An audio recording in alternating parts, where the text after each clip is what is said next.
Hello and welcome again to Pathfinder. और ये जो हमारी इकोनॉमी सीरीज है, इस लेक्चर में हम आज मनी का कॉन्सेप्ट डिस्कस करेंगे। इससे प्रीवियस जो लेक्चर था वहाँ पे हमने बात की थी कि जो मनी सप्लाई है किस तरह से वर्क करती है, क्या क्या उसके डिफरेंट मीज़र्स हैं, M1 M2 M3 M4 को हमने देखा था, उससे रिलेटेड कॉन्सेप्ट्स को समझा था।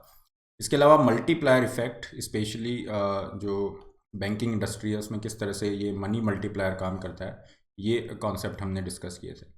आज हम मनी का कॉन्सेप्ट डिस्कस करेंगे और मनी के डिफरेंट डिफरेंट फॉर्म्स हैं। और जैसे जैसे चीज़ें चेंज हो रही हैं, टेक्नोलॉजी डेवलप हो रही है, तो डिफरेंट काइंड ऑफ फॉर्म्स जो हैं मनी की डेवलप हो रही हैं। तो इसको हम करंट जो ट्रेंड है उससे भी लिंक करेंगे कि किस तरह से डिजिटल करेंसीज या क्रिप्टो करेंसी न्यूज़ में है, किस तरह से इनमें डिफरेंसेस हैं। स्टेबल कॉइन का कॉन्सेप्ट क्या है, कैसे रिलेटेड है, नॉन फंजिबल टोकन्स हैं ये न्यूज़ में हैं, फैन टोकन्स हैं, ये करेंसी से कैसे अलग हैं और क्यों ये इतना ज़्यादा पॉपुलर हो रहे हैं। इन सारी चीज़ों को हम डिस्कस करते हैं। आगे बढ़ने से पहले मनी, देखिए मनी को यूज़ क्यों किया जाता है। मान लीजिए कि किसी भी कोई भी इंडिविजुअल है, मान लीजिए कोई फार्मर है, फार्मर को कोई भी कमोडिटी की रिक्वायरमेंट है, जैसे उन्हें क्लोथ चाहिए। फार्मर को क्या चाहिए? क्लोथ चाहिए। तो जनरली क्या होता था, शुरू में एक बार्टर सिस्टम चलता था, बार्टर सिस्टम। इसमें क्या होता था, जैसे फार्मर हैं तो इनके पास में वीट है, तो ये वीट इसको देंगे क्लॉथ वाली शॉप को, और यहाँ से ये कपड़े लेके आ जाएंगे। लेकिन अगर फार्मर के पास में वीट है और ये जिस शॉप पे जा रहे हैं उसके पास कपड़े नहीं है, मान लीजिए उसकी जूतों की दुकान है, तो फिर दिक्कत हो जाएगी। तो शॉप वाला कहेगा मुझे गेहूं की ज़रूरत तो है लेकिन मेरे पास कपड़े नहीं है, मेरे पास जूते हैं। तो फार्मर कहेगा कि मुझे जूतों की ज़रूरत नहीं है, मुझे कपड़ों की ज़रूरत है। तो ये जो पूरा इशू हो रहा है इसे हम कहते हैं double coincidence of wants. Double coincidence of wants का मतलब है कि फार्मर को जो बेचना है, फाइन, उसकी रिक्वायरमेंट उस बंदे के पास होनी चाहिए जिसके पास वो चीज़ है जो फार्मर को चाहिए। तो ये बड़ा मुश्किल हो जाता है, यहाँ पे चीज़ों को एक्सचेंज करना बड़ा मुश्किल हो जाता है, ट्रांजैक्शन अपने आप में थोड़े कॉम्प्लिकेट हो जाते हैं। और आज जिस तरह से इकोनॉमी ग्रो कर रही है, ग्लोबलाइजेशन का वर्ड है, तो उस वजह से मनी का यूज़ बढ़ना स्टार्ट हुआ है ना। बार्टर सिस्टम तो काफ़ी पीछे रह गया आज के टाइम पे। अगर हम बात करें कुछ ट्राइबल सोसाइटीज़ को आप छोड़ दीजिए, उसके अलावा कहीं पे बार्टर सिस्टम एग्जिस्ट नहीं करता है। और मनी का यूज़ क्यों बढ़ रहा है? मनी का यूज़ होता है as a medium of exchange. इसका रीज़न है कि ये बहुत ही सिंपल है, बहुत ही सिंपल है। जैसे ये हमने फार्मर और क्लोथ वाला शॉप लिया, ये एग्जांपल लिया, तो यहाँ पे फार्मर को अगर कपड़े चाहिए तो वो डायरेक्ट कपड़ों की दुकान पे जाएंगे, ठीक है, और वहाँ से पैसा देंगे और कपड़े लेके आ जाएंगे। यहीं पे किसी शॉप वाले को गेहूं की ज़रूरत है तो वो पैसा देके गेहूं ले सकते हैं। तो मनी को as a medium of exchange use किया जा रहा है और बहुत ही आसानी से जो है मनी एक्सचेंज किया जा सकता है। मीडियम ऑफ एक्सचेंज में ये बहुत सिंपल है। यहाँ ऐसा डबल कोइंसिडेंस ऑफ वांट जैसा भी कोई चीज़ नहीं है, इसलिए इसकी पॉपुलैरिटी बढ़ती गई।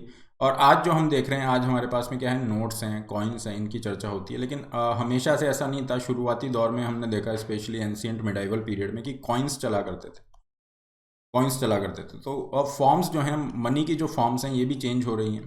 पहले कॉइन आपके चला करते थे और इन कॉइन्स के अंदर क्या होता था कि मान लीजिए जो भी कॉइन है उसको एक फिजिकल कमोडिटी से बैक किया जाता था। सिल्वर कॉइन हो गया, ये है।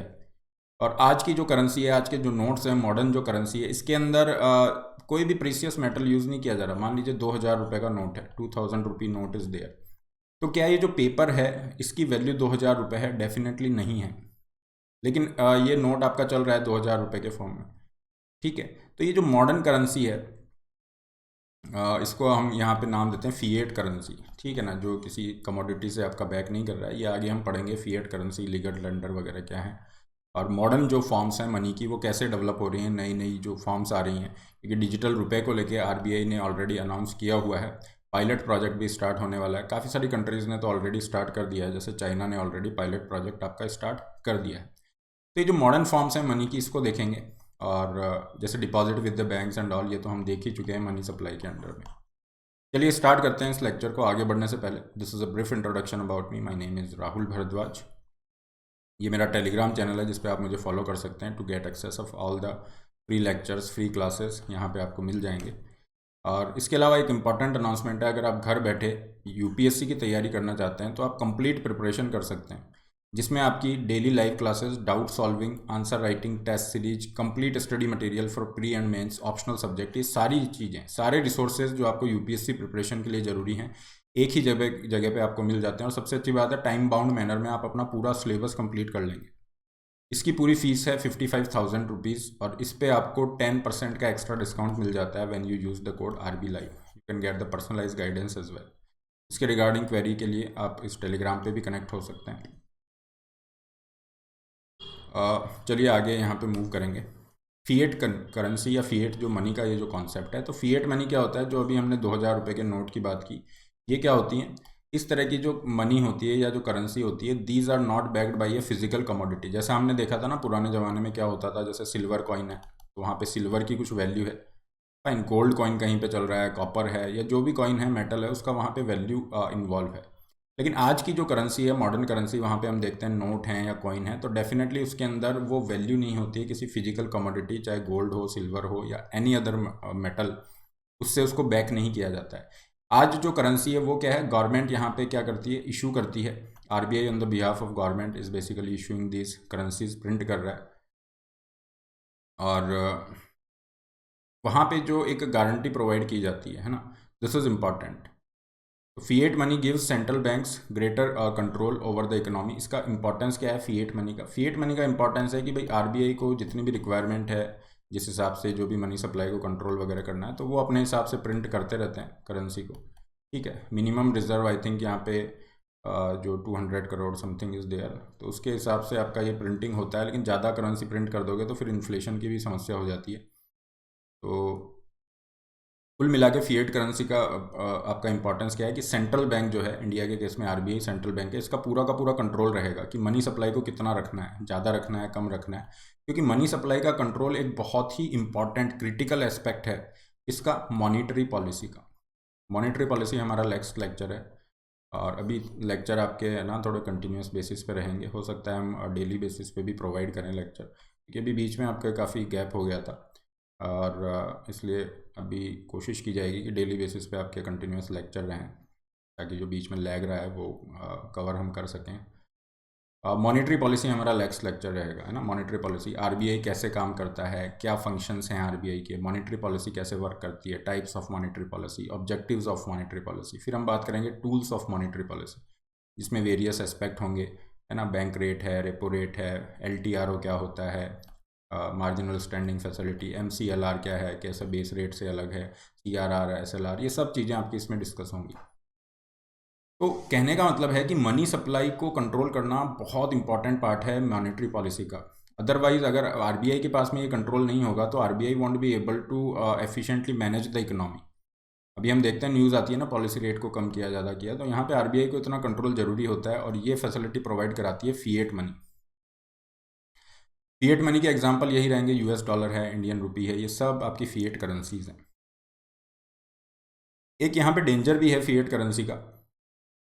कई बार क्या होते हैं, गवर्नमेंट जो है बहुत ज़्यादा मनी प्रिंट करते हैं ना, बहुत ज़्यादा करेंसी यहाँ पे प्रिंट कर ली अपनी नीड के अकॉर्डिंग। फिजिकल आपका मैनेजमेंट है नहीं, फिजिकल प्रूडेंस है नहीं, खर्चा बढ़ रहा है तो नई करेंसी प्रिंट कर लो।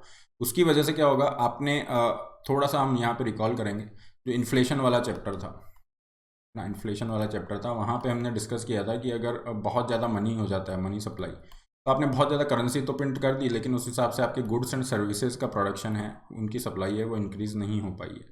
This could be A cause of concern. उस केस में क्या होगा, ज़्यादा मनी, बहुत सारा मनी बहुत कम चीज़ों को फॉलो कर रहा है, inflation would be very high. Inflation बहुत ज़्यादा हो जाएगा, हाइपर इन्फ्लेशन का केस बन सकता है, जहाँ पे जिम्बाब्वे, वेनेजुएला जैसे केस हमारे पास है। तो आपको एक ब्रेड का पैकेट भी लेना है तो पूरा थैला भर के बहुत सारा पैसा लेके जाना पड़ेगा, ठीक है। तो ये एक थोड़ा निगेटिव एस्पेक्ट है, but this is all about the okay, it all depends on the government and the central bank. तो ये वो अपना मैनेज करते हैं, फिएट मनी इसे कहा जाता है। नेक्स्ट यहाँ पे लीगल टेंडर, एक ये वर्ड यूज़ किया जाता है, अभी आपने सुना होगा लीगल टेंडर, ये वर्ड यूज़ किया गया था अल साल्वाडोर के कॉन्टेक्स्ट में। अल साल्वाडोर आपका विश्व का पहला कंट्री बन गया है जिसने बिटकॉइन को लीगल टेंडर डिक्लेयर किया है। लीगल टेंडर का क्या मतलब है? लीगल टेंडर का मतलब आपने लॉ के अकॉर्डिंग, है ना, किसी भी पर्टिकुलर, जैसे नोट्स हैं, इंडिया में जो नोट्स हैं या जो कॉइन्स हैं, ये लीगल टेंडर हैं। इनको लॉ के अकॉर्डिंग ये आपका अलाउ किया गया है कि कोई भी आपका एक्सचेंज होगा, कोई भी आपका डेट है ना, कोई भी फाइनेंशियल ऑब्लिगेशन है, टैक्स पेमेंट है, anything could be there, fine etcetera, उसके लिए आप क्या कर सकते हो, इन लीगल टेंडर्स को अलाउ किया गया है कि अपना आप क्लेम सेटल कर सकते हो। और इंडिया के अंदर आरबीआई के जो नोट्स हैं और कॉइन्स हैं इन्हीं को लीगल टेंडर अलाउ किया गया है। यहाँ पे ध्यान रखने वाली बात यह है कि जो डिमांड ड्राफ्ट होते हैं, चेक्स होते हैं, ये लीगल टेंडर में नहीं आते हैं। यूपीएससी ने प्रीलिम्स में इस पर क्वेश्चन पुट किया हुआ है। डिमांड ड्राफ्ट और चेक ये लीगल टेंडर में नहीं आते हैं। क्यों? क्योंकि कोई भी मना कर सकता है कि अच्छा आपको हमें पैसा देना है, तो आप कहोगे चलो हम डीडी दे देते हैं, तो मना कर देगा कि हमें डीडी नहीं चाहिए, कैश चाहिए। आप कहोगे कि हम चेक दे देते हैं, मना कर सकता है चेक नहीं चाहिए, जो भी हो कि बाउंस नहीं हो जाए, what ever could be the reason. But यहाँ पे कंपल्शन नहीं है किसी भी इंडिविजुअल पे कि वो यहाँ इन तरीक़ों से, इन इंस्ट्रूमेंट से अपना क्लेम जो है सेटल कर सकें। लेकिन कैश के लिए कोई मना नहीं करेगा, कैश आपका हर कोई एक्सेप्ट कर लेता है। तो ये क्या होते हैं? लीगल टेंडर होते हैं। और अभी क्या हुआ है, जैसे जनरली हर जगह पे आप सभी देशों में देखोगे तो ये जो नोट्स हैं, कॉइन्स हैं, इन्हीं को लीगल टेंडर अलाउ किया गया है। कहीं पे भी क्रिप्टो करेंसी अलाउ नहीं की गई है। लेकिन इस साल अल साल्वाडोर ने बिटकॉइन, जो कि एक तरह की क्रिप्टो करेंसी है, काफ़ी पॉपुलर भी है, मार्केट कैपिटलाइजेशन में भी सबसे ज़्यादा है, फॉलोड बाय द इथेरियम। तो बिटकॉइन को इन्होंने क्या किया? लीगल टेंडर अनाउंस कर दिया। इसका क्या मतलब होगा? अब वहाँ पे उस कंट्री में कोई भी मना नहीं कर सकता बिटकॉइन में पेमेंट लेने से। This is the meaning of El Salvador accepting bitcoin as a legal tender. I hope ये चीज़ क्लियर हो गई है। तो यहाँ पे आपको ध्यान रखना है, अगर ये पूछा जाता है कि हाँ क्रिप्टो करेंसी को एक्सेप्ट करते हैं, तो आपको नहीं करना है, क्योंकि इंडिया के केस में नहीं है। So answer would be no. ठीक है ना? ये अभी अल साल्वाडोर ने किया, कितना सक्सेसफुल होगा नहीं होगा ये अपनी जगह पे है। और क्रिप्टो करेंसी बाकी किसी भी कंट्री के अंदर एक्सेप्ट नहीं की जाती हैं, क्योंकि ये लीगल टेंडर का स्टेटस लैक करती हैं। हालांकि जो भी एक्सचेंजेस वगैरह हैं, इनमें ट्रेडिंग होती है क्रिप्टो करेंसीज में, वो एक अलग मैटर है। तो ये दो टर्म हमने देखी, फिएट मनी और लीगल टेंडर्स। अब हम मनी के जो डिफरेंट फॉर्म्स डेवलप हो रहे हैं उसको थोड़ा समझते हैं। कॉन्टेक्स्ट क्या रहेगा? कॉन्टेक्स्ट ये रहेगा कि आरबीआई ने इंट्रोडक्शन ऑफ डिजिटल रुपये पे अपना काम स्टार्ट कर दिया है। डिजिटल रुपये के इंट्रोडक्शन पे आरबीआई ने अपनी काम को स्टार्ट कर दिया है। पायलट प्रोजेक्ट यहाँ पे अनाउंस किया गया है। ये डिजिटल करेंसी का कॉन्सेप्ट क्या है ये हम समझते हैं। डिजिटल करेंसी क्या होती है? देखिए, डिजिटल करेंसी का सिंपल सा मतलब है कि जो करेंसी आपकी डिजिटल फॉर्म में रहेगी, है ना। अभी जो हमारे पास नोट है, कॉइन है, वो फिजिकल उसके अंदर है, जिसे हम टच कर सकते हैं, फील कर सकते हैं। ठीक है, इस तरह से डिजिटल करेंसी में क्या होता है, वो आपकी इलेक्ट्रॉनिक फॉर्म में ही रहेगी। इलेक्ट्रॉनिक फॉर्म में आपका रहेगा, उसको आप इस तरह से टच फील नहीं कर सकते। वो आपके कंप्यूटर है, मोबाइल है, वहाँ पे आपकी डिजिटल फॉर्म के अंदर इलेक्ट्रॉनिक फॉर्म में रहेगी डिजिटल करेंसी। अब डिजिटल करेंसी के भी काफ़ी सारे टाइप्स होते हैं। डिजिटल करेंसी का मतलब हो गया ऐसी करेंसी जो डिजिटल फॉर्म में रहेगी। अब आप कहेंगे कि अगर हम आरबीआई रुपया निकालता है, अपनी करेंसी निकालता है, वो भी डिजिटल फॉर्म में होगा, तो क्या वो डिजिटल करेंसी में आएगा? यस, वो डिजिटल करेंसी में आएगा।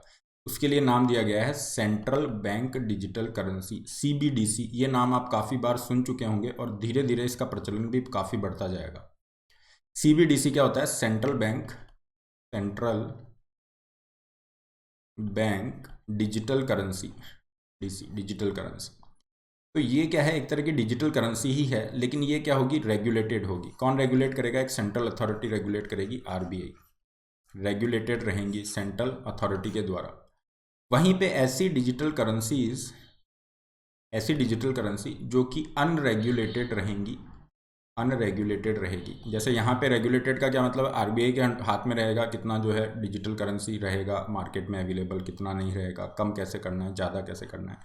So here only one authority is okay, in the context of India only one authority will be entitled for controlling this money supply, है ना, चाहे वो डिजिटल करेंसी के फॉर्म में ही हो, वो होगी आरबीआई।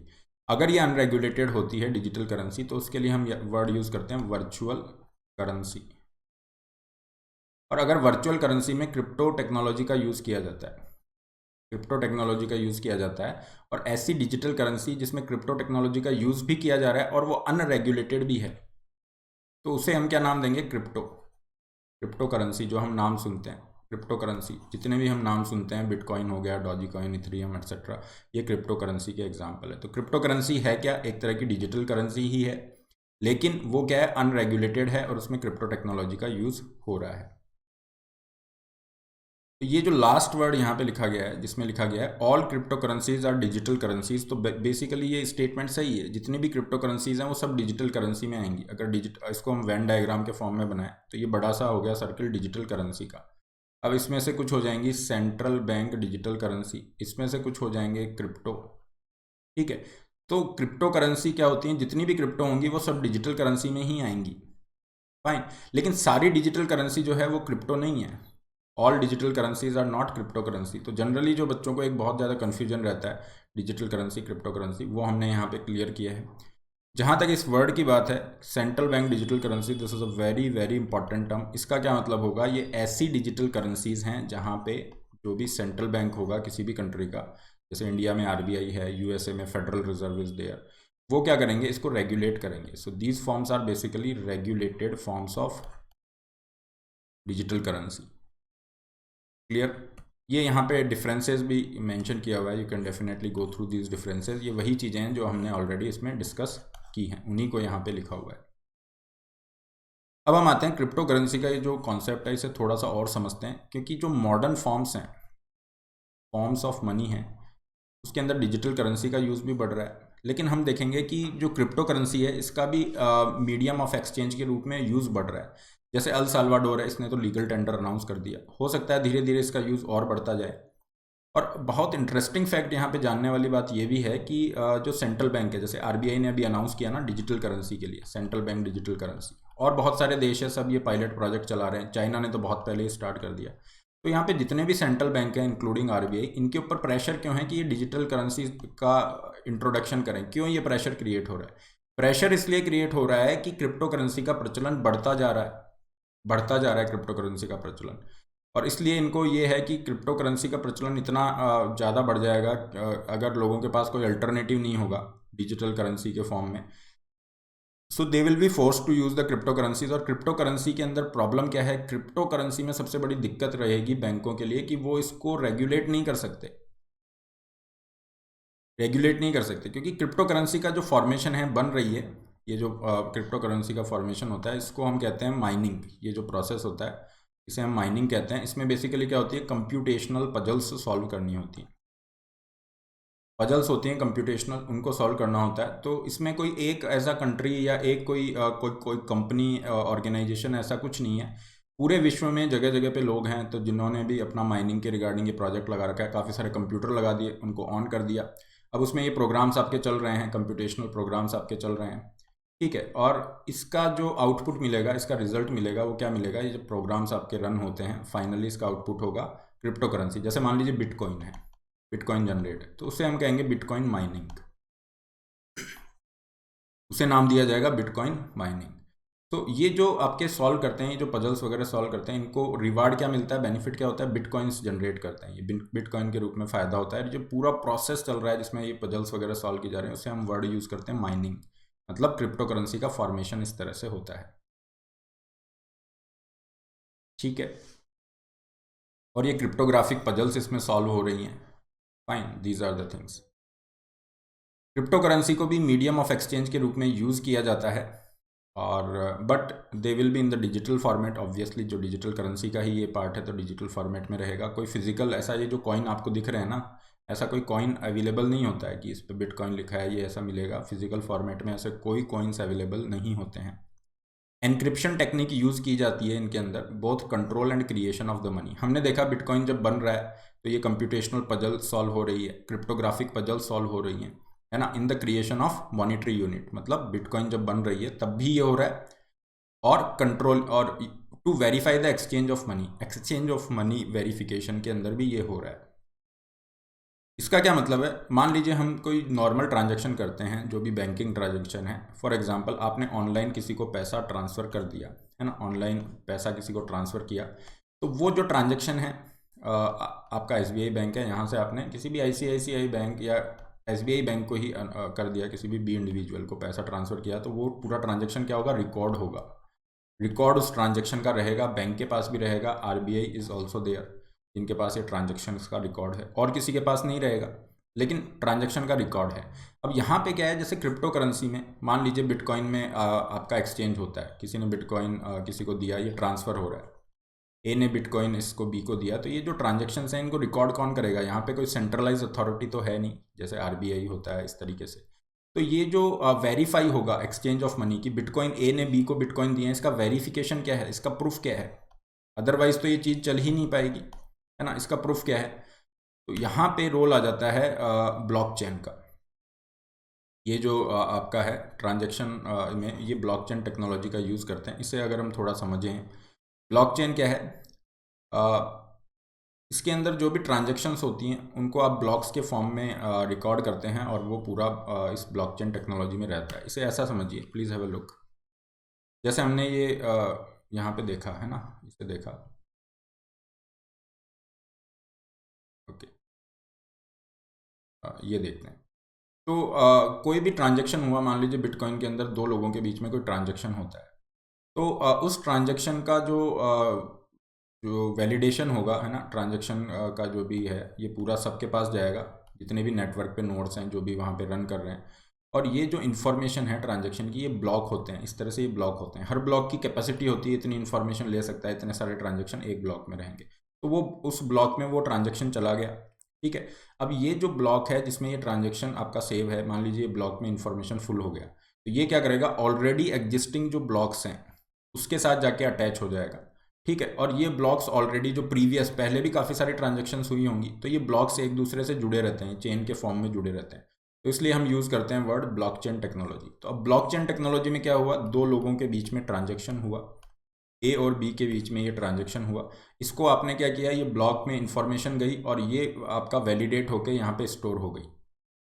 अब इसका फ़ायदा क्या हुआ, एक तो ये पूरा प्रोसेस ट्रांसपेरेंट रहा, है ना, सबके पास ये इन्फॉर्मेशन गई है कि ये दो लोगों के बीच में ये XYZ ट्रांजैक्शन हुआ है, उसका वैलिडेशन रहा है सबके पास। ऐसा नहीं किसी एक नेटवर्क के पास में है, जितने भी नोड्स वहाँ पे हैं, जो भी कंप्यूटर सिस्टम्स वर्क कर रहे हैं, उन सब के पास में ये डेटाबेस रहेगा। तो एक तो ट्रांसपेरेंसी है, और सबसे बड़ी बात है ये मैनिपुलेशन, इसमें कुछ नहीं किया जा सकता। ये काफ़ी फुल प्रूफ टेक्नोलॉजी है जिसके अंदर इसे सेफ समझा जाता है, क्योंकि अगर आप मैनिपुलेट करोगे, मान लो उस ट्रांजैक्शन को हटाना है, कुछ भी करना है, तो आपको वो सारे जो नेटवर्क्स हैं जो वर्क कर रहे हैं उनका एक्सेस लेना पड़ेगा, तभी आप उसको रिमूव कर सकते हो, क्योंकि ये जो इन्फॉर्मेशन है हर जगह पे है और ये ब्लॉक्स में आपको चेंज करना, सो ये क्या समझा जाता है, अनअल्टरेबल समझा जाता है। मैनिपुलेशन इसमें बहुत मुश्किल माने जाते हैं। तो एक फुल प्रूफ टेक्नोलॉजी है ये ब्लॉकचेन वाली। तो बेसिकली ये क्या करते हैं, अपने ट्रांजैक्शंस को वैलिडेट करने के लिए, है ना, उसका रिकॉर्ड करने के लिए ये यूज़ करते हैं ब्लॉकचेन। ब्लॉकचेन एक तरह का लेजर हो गया, जैसे बही खाते में इंफॉर्मेशन जो पुराने ज़माने में अभी भी कई जगह पे लिखते हैं ना, बही खाते में इस तरह से हमने लिखा, इन्फॉर्मेशन लिख लिया, तो ये क्या है, ब्लॉकचेन एक तरह की लेजर का ही काम कर रहा है, रिकॉर्ड रख रहा है, सारे के सारे ट्रांजेक्शन्स का इसमें रिकॉर्ड है। बिटकॉइन की बात करें तो ये सतोशी नाकामोटो हैं, स्यूडोनिम है, मतलब असली नाम नहीं है, स्यूडोनिम है। अब कोई एक इंसान है या ग्रुप ऑफ इंडिविजुअल हैं जिन्होंने ये पूरा डेवलप किया बिटकॉइन का कॉन्सेप्ट। 2008 का फाइनेंशियल क्राइसिस आया, उसके बाद इन्होंने डेवलप किया। कॉन्सेप्ट क्या था, आइडिया ये था कि जो भी ट्रांजेक्शन है उनको रिकॉर्ड किया जाएगा पब्लिकली, है ना, और उसको अवेलेबल भी कराया जाएगा ट्रांजैक्शन को, सब लोगों के पास में उसका एक्सेस रहेगा। क्योंकि जनरली जो ट्रेडिशनल ट्रांजैक्शन हो रहे हैं उसमें तो आरबीआई के पास, बैंकों के पास में ये एक्सेस है, लेकिन इन्होंने क्या आइडिया लाया कि जो भी रिकॉर्ड होगा उसको डिजिटली हम रिकॉर्ड करेंगे और पब्लिकली उसको अवेलेबल कराया जाएगा, ठीक है। और इसके लिए ये क्या यूज़ कर रहे हैं, ब्लॉकचेन टेक्नोलॉजी का यूज़ कर रहे हैं। बिटकॉइन के जनक माने जाते हैं सतोशी। और तो ये पूरा कॉन्सेप्ट है क्रिप्टो करेंसी का। क्या क्या हमने देखा क्रिप्टो करेंसी में, देखिए कैसे तो ये बन रही है, माइनिंग जो प्रोसेस होता है क्रिप्टो करेंसी का, माइनिंग जो प्रोसेस है ये हमने देखा। क्रिएशन हमने देख लिया। अब कंट्रोल क्रिएशन की हमने बात की। Verify the exchange of money, है ना, वेरिफिकेशन कैसे हो रहा है, तो इसमें ब्लॉकचेन टेक्नोलॉजी की हमने बात की। ये दोनों चीज़ें देखी है। जहाँ तक बिटकॉइन की बात है, ये वर्ल्ड की लार्जेस्ट क्रिप्टो करेंसी है by market capitalisation, followed by the Ethereum. Bitcoins are operated by decentralise authority. इसका क्या मतलब रहेगा, कोई भी एक अथॉरिटी नहीं है, जैसे आरबीआई हो, कोई एक कंपनी हो गई, इंस्टीट्यूशन है, कुछ भी ऐसा नहीं है, डिसेंट्रलाइज अथॉरिटी है। क्योंकि कितने सारे देशों में कितने लोग बिटकॉइन माइनिंग कर रहे होंगे, ठीक है। There are no physical bitcoins, balances kept as a public ledger that everyone has transparent access to with the help of blockchain technology। Bitcoin mining से आप ये क्रिएशन करते हैं और maintaining the laser of transaction, इसके लिए use किया जाता है आपका ब्लॉकचेन। तो ये ब्लॉकचेन किस तरह से वर्क कर रहा है और ये हमने यहाँ पे देख लिया, इसलिए काफ़ी फुल प्रूफ इसको माना जा रहा है, पॉपुलर भी काफ़ी ये है, ठीक है। अब क्रिप्टो करेंसी के साथ कुछ इश्यूज़ हैं। क्रिप्टो करेंसी बहुत ज़्यादा वॉलेटाइल होती है, ये तो हमने देखा ही है। फॉर एग्जांपल बिटकॉइन की बात कर लीजिए या कोई सी भी है, अभी जैसे एलन मस्क ने कोई स्टेटमेंट दे दिया कि हम इसको यूज़ नहीं करेंगे, तो इसकी प्राइसेस बहुत ज़्यादा फ्लक्चुएट होती है ना, कभी ऊपर चला गया, कभी नीचे आ गया, बहुत तेज़ी से ये ऊपर नीचे जाता है। तो प्रॉब्लम क्या है क्रिप्टो के साथ में? प्रॉब्लम ये है कि इसकी जो वैल्यू है, क्रिप्टो करेंसी के साथ में इशू क्या है कि लोग अगर इसको यूज़ करने लग जाते हैं नॉर्मल एक्सचेंज के रूप में, मीडियम ऑफ एक्सचेंज के रूप में, but they are not sure about the purchasing power tomorrow, है ना। टुमारो इसकी परचेजिंग पावर के बारे में वो बिल्कुल भी श्योर नहीं है। ये कुछ इसी तरह से है, मान लीजिए रुपी है, हम ऐसा कंसिडर करते हैं कि आप आज ब्रेड लेने जाते हैं तो आपको ब्रेड का पैकेट मिल रहा है 40 रुपये में, ठीक है। और कल आप ब्रेड का पैकेट लेने जाते हैं तो आपको कहेंगे कि नहीं, आप 1000 रुपये दो, 1000 रुपये दो, यही ब्रेड का पैकेट जो है अब 1000 रुपये का होगा, क्योंकि जो करेंसी है रुपया जो है ये डेप्रिशिएट हो गया है, समथिंग लाइक दिस, की परचेजिंग पावर नीचे आ गई। तो यू वुड बी सेइंग कि ये क्या मतलब मजाक हो रहा है ना, रिडिक्यूलस सा आइडिया लग रहा है। बट इस तरह से अगर होने लग जाएगा तो nobody will be able to use the rupee ना, उसको as a medium of exchange आप यूज़ ही नहीं कर पाओगे। Some stability should be there. तो क्रिप्टो करेंसी के साथ प्रॉब्लम यह है कि ये बहुत ज़्यादा वॉलेटाइल है, बहुत तेज़ी से ऊपर नीचे आता है। Short term volatility makes bitcoin and other popular cryptocurrencies unsuitable for everyday use by the public. उनके लिए एवरीडे यूज के लिए पॉसिबल ही ये नहीं है। अल साल्वाडोर क्या करता है, कैसे करेगा, वो देखने वाली बात है। बट प्रैक्टिकल सेंस में आप देखोगे दिस इज़ नॉट पॉसिबल। तो इसलिए ये स्टेबल कॉइन का जो कॉन्सेप्ट है ये बहुत पॉपुलर हो रहा है और यूएसए के अंदर ये काफ़ी चर्चा के अंदर है। स्टेबल कॉइन क्या करेंगे? स्टेबल कॉइन्स बेसिकली एक तरह की क्रिप्टो करेंसी ही है, ओके। इसको इन्होंने क्या किया, पैक कर दिया to an existing government backed currency. इसकी वॉलेटाइलिटी को इन्होंने थोड़ा कम करने के लिए ये क्या करेंगे, इसको बैक कर देंगे किसी भी एक पर्टिकुलर सिक्योरिटी से, जैसे कोई गवर्नमेंट का बॉन्ड हो गया या कुछ भी हो जाएगा। तो stable coins achieve their price stability via collateralisation या बैकिंग, जिसके अंदर क्या किया जाएगा, कोई भी आपने असेट है, कोई डेरिवेटिव है, इवन कैश फॉर्म में हो गया, डॉलर्स है, what ever it could be, तो उससे आप इसको क्या करोगे, कोलेट्रल कर दोगे, बैक कर दोगे, जिसकी वजह से ये स्टेबल कॉइन्स क्या हो जाएंगे, इतने ज़्यादा वॉलेटाइल नहीं होंगे, इतने ज़्यादा वॉलेटाइल नहीं होंगे। तो कंपैरेटिवली ये क्या होती हैं, थोड़ी सी सेफ होती हैं, क्योंकि वॉलेटाइलिटी इतनी ज़्यादा नहीं होती है। फॉर एग्जाम्पल किस तरह से रहेगा, to promise holders that every $1 they put in will remain worth $1। ये कहना चाह रहे हैं कि स्टेबल कॉइन में अगर आपने $1 को पुट किया है तो वो $1 ही रहेगा, इतना ज़्यादा ऊपर नीचे नहीं जाएगा, ठीक है। Hold bundle of assets in reserve, तो इसके लिए ये क्या करते हैं, काफ़ी सारे असेट्स अपने रिजर्व में रखते हैं, जिसमें आपके कैश भी हो जाएगा, गवर्नमेंट सिक्योरिटी, कमर्शियल पेपर्स, ये सब सिक्योरिटी के फॉर्म्स हैं जिनको ये उससे बैक करके रखेंगे। तो ये स्टेबल कॉइन्स इतने ज़्यादा वॉलेटाइल नहीं होंगे अपनी वैल्यू के फॉर्म में। यूजफुल क्यों होते हैं, because they allow people to transact more seamlessly in crypto currencies. Crypto currency में आप डील भी कर सकते हो, सारे बेनिफिट क्रिप्टो करेंसी के आपको मिल रहे हैं, but at the same point of time जो निगेटिव साइड है क्रिप्टो करेंसी की, जो वॉलेटाइलिटी है, उसको भी ये डील कर रहा है, इसलिए ये थोड़ा सा पॉपुलर हो रहा है। So basically you can say stable coins या स्टेबल वैल्यू कॉइन जो हैं, ये एक तरह से ब्रिज हैं बिटवीन ओल्ड वर्ल्ड मनी और न्यू वर्ल्ड क्रिप्टो का जो ज़माना है, इन दोनों के बीच में ब्रिज का काम कर रहे हैं। क्योंकि क्रिप्टो में एक बहुत बड़ी प्रॉब्लम है, डेली बेसिस पे आप उसको यूज़ नहीं कर पाओगे। This is the concept of stable coins, और this concept is getting very popular in USA and other western countries. तो धीरे धीरे इसका यूज़ बढ़ेगा। ये कॉन्सेप्ट एग्ज़ाम के लिए भी इम्पॉर्टेंट है, और आप देखेंगे धीरे धीरे इस टर्म को न्यूज़ के अंदर। एक रिस्क इसमें क्या रहता है स्टेबल कॉइन्स के अंदर, कई बार क्या होता है, शॉर्ट टर्म आपके सिक्योरिटीज़ से इसको बैक करते हैं, तो अगर ये सिक्योरिटीज़ भी फ्लक्चुएट हो जाती है काफ़ी ज़्यादा, तो उतना स्टेबल नहीं रह पाएगा। बट अगेन स्टिल जो स्टेबिलिटी प्रोवाइड करा रहा है, this is sufficient here, but फिर भी थोड़ा रिस्क यहाँ पे रहेगा। Stable coins have gained the traction as they attempt to offer the best of both these things, है ना। क्योंकि क्रिप्टो करेंसी का क्या फ़ायदा है, एनोनिमिटी है, प्राइवेसी है पेमेंट्स के अंदर, ठीक है, डिजिटल एस्पेक्ट में भी अवेलेबल करा रहा है, लेकिन प्रॉब्लम क्या है, वॉलेटाइल ज़्यादा है। तो ये स्टेबल कॉइन क्या करेंगे, आपको प्राइवेसी भी दे रहे हैं पेमेंट से रिगार्डिंग, सिक्योरिटी भी दे रहे हैं, ओके, सिक्योरिटी भी दे रहे हैं, इंस्टेंट आपकी सारी ट्रांजेक्शन होगी, और सबसे अच्छी बात है कि इसमें कोई भी वॉलेटाइलिटी नहीं है, इतनी ज़्यादा वॉलेटाइलिटी नहीं है जो क्रिप्टो करेंसी में इन जनरल होती है। तो ये कॉन्सेप्ट है स्टेबल कॉइन का, इसको भी ध्यान रखिए। अब एक बहुत ज़्यादा जो वर्ड यूज़ हो रहा है, चर्चा में है, ये है नॉन फंजिबल टोकन्स, NFT से कहा जाता है, नॉन फंजिबल टोकन्स। इसका यूज़ बहुत ज़्यादा बढ़ रहा है, चाहे फैन टोकन का कॉन्सेप्ट हो या, तो इसे थोड़ा समझने की कोशिश यहाँ पे करेंगे।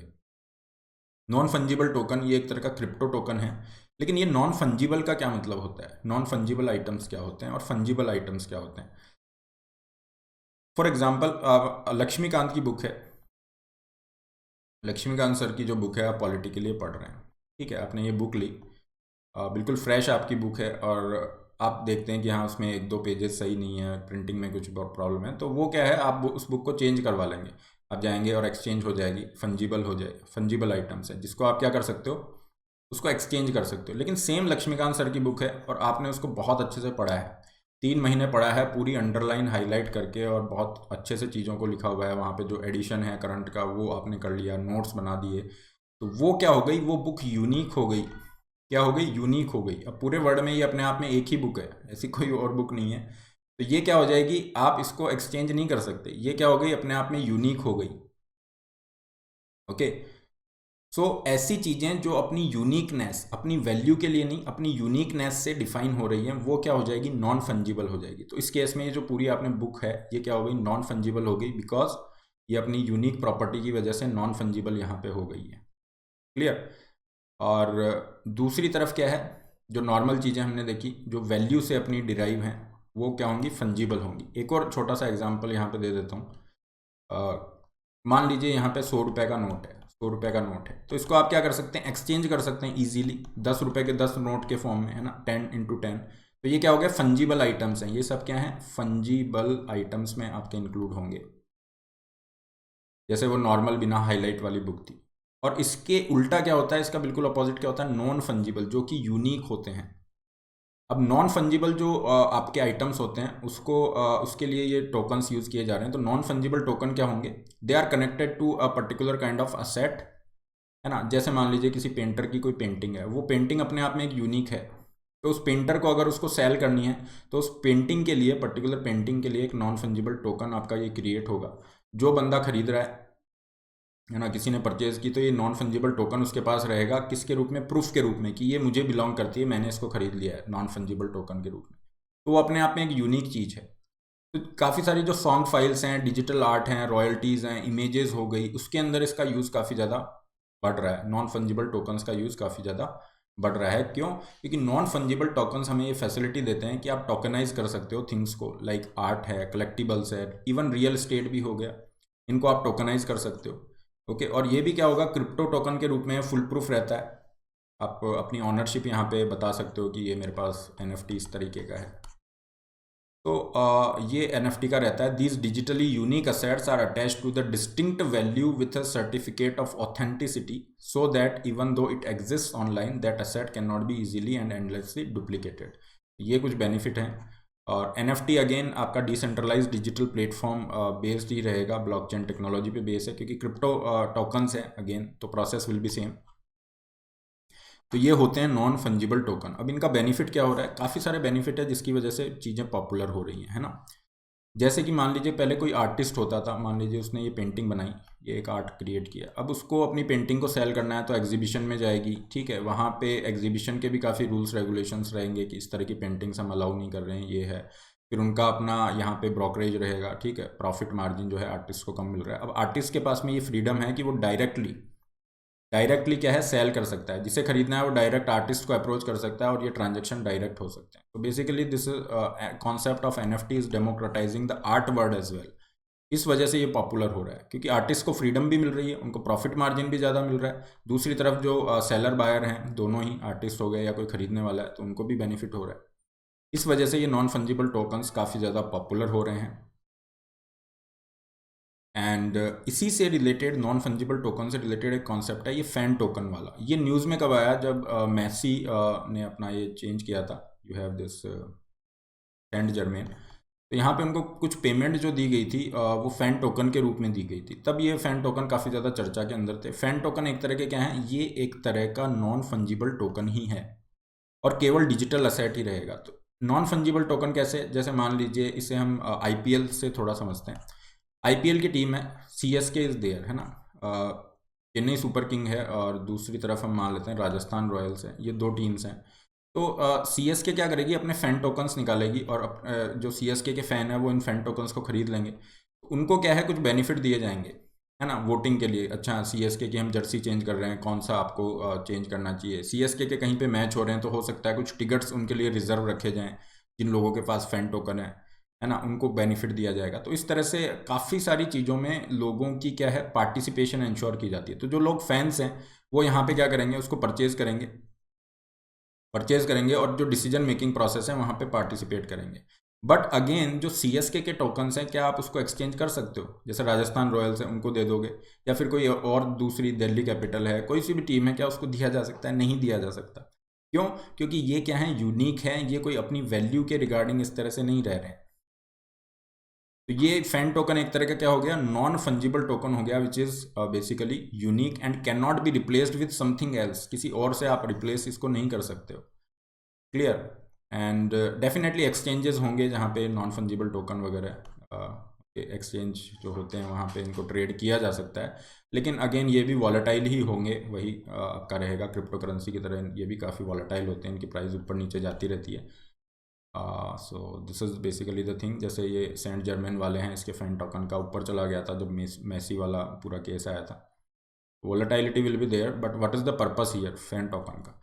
तो यहाँ पे हमने देखा कि जो मॉडर्न कॉन्सेप्ट के अंदर जो मनी से रिलेटेड जो कॉन्सेप्ट है, या जो मीडियम ऑफ एक्सचेंज के रूप में जिन चीज़ों का यूज़ किया जा रहा है, काफ़ी सारे कॉन्सेप्ट नए डेवलप हो रहे हैं, है ना। क्यों? क्योंकि चीज़ें बहुत तेज़ी से चेंज हो रही है with the development of technology. जिस तरह से हम इंटरेक्ट करते हैं, आपस में बात करते हैं, या फिर हम एजुकेशन की ही क्यों ना बात करें, ऑनलाइन एजुकेशन हो गया, तो चीज़ें बहुत तेज़ी से चेंज हो रही हैं। उसी के अंदर जो वेरियस पॉपुलर फॉर्म्स हैं मीडियम ऑफ एक्सचेंज के या मनी के कॉन्सेप्ट में, जो नई टर्म्स हो रही हैं, उनको हमने यहाँ पे ऐड किया है। ये चीज़ें आप ध्यान रखिए। हो सकता है आने वाले टाइम में जल्दी ही मेटावर्स जो कि एक तरह का इंटरनेट का फ्यूचर कहा जा रहा है, यहाँ पे भी आपके इन्वेस्टमेंट्स और इसकी बात होने लग गई है। तो ये भी हमें पढ़ना पड़ेगा। मेटावर्स में क्या है, जैसे अभी हम क्या करते हैं, मान लीजिए आप किसी से बात कर रहे हो तो उसको देख सकते हो, आपकी जो सेंसेस हैं, आइज़ इन्वॉल्व हैं, सुन सकते हो, ईयर्स इन्वॉल्व हैं।